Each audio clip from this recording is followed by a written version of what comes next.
রব্বুল আলামিন কোরআনুল কারীমের 2 নম্বর সূরা সূরাতুল বাকারা এর 162 নম্বর আয়াতের মধ্যে জানিয়ে দিয়েছেন, ইয়া আইয়ুহাল্লাযীনা আমানু দুখুলু ফিস সিলমি কাফা ওয়া লা তাত্তাবি'উ খুতুওয়াতিশ শাইতান ইন্নাহু লাকুম আদুউম মুবিন। জোরে বলেন আল্লাহু আকবার। আল্লাহ রাব্বুল আলামিন বলেন, ও ইউ হু বিলিভ, হে বিশ্বাসীরা, এন্টার দ্য পারফেক্টলি ইসলাম, ইসলামের মধ্যে তোমরা পরিপূর্ণভাবে প্রবেশ করো, ইসলামের মধ্যে পরিপূর্ণভাবে প্রবেশ করো।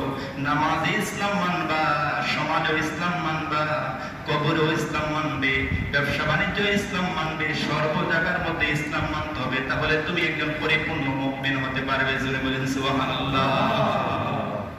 আর কোন ব্যক্তি যদি বলেন নামাজের মধ্যে আল্লাহর কালাম দ্বারা নামাজ পড়বো, নিজের সংসার আমি কালাম দিয়ে চালাবো না, আমার সংসার, আমার সমাজ, আমার ব্যবসা নীতি, আমার অর্থনীতি, আমার সমাজ নীতি আমি কোরআন দিয়ে পরিচালনা করতে চাই না, আমি আমার মন গড়া বিধান দ্বারা পরিচালনা করতে চাই।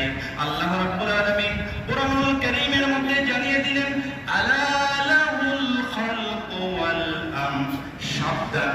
আল্লাহ হুঁশিয়ার করে জানিয়ে দিলেন, সাবধান, জেনে রাখুন, আর সাবধান, আইন চলবে তার, যিনি সৃষ্টি করেছেন তার আইন ছাড়া আর কারো আইন চলতে পারে না। জোরে বলেন সুবহানাল্লাহ।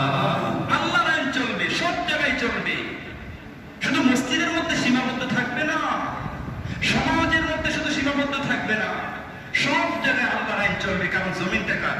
আল্লাহ। কথা বলেন, জমিনটা কার? আল্লাহ। আল্লাহর এই জমিনে বসবাস করছি, আল্লাহর নিয়ামত ভোগ করছি, আল্লাহ যে অক্সিজেন দিয়েছেন সেই অক্সিজেন ভোগ করছি। আল্লাহর আইন মানতে সমস্যা কোথায় আমাদের? তিনি তো আমাদের সবকিছু দিচ্ছেন।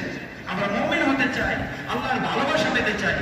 আর কোন ব্যক্তি যদি আল্লাহর এই বিধানগুলো, আল্লাহর এই আইনগুলা মানতে পারে, তখন আল্লাহ রাব্বুল আলামিন বলেন, আমি সেই বান্দাদেরকে অবশ্যই অবশ্যই ভালোবাসবো। জোরে বলেন সুবহানাল্লাহ।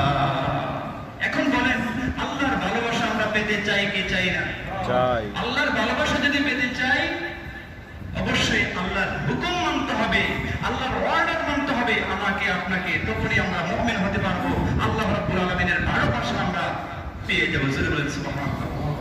এখন আপনাদের কাছে আমার প্রশ্ন, যে এখন আল্লাহ পাক আপনাকে ভালোবাসেন কি বাসেন না, আপনি জানবেন কিভাবে, বুঝবেন কিভাবে? জানার দরকার আছে না নাই? কথা বলেন, জানার দরকার আছে না নাই? আল্লাহ পাক আপনাকে আমাকে ভালো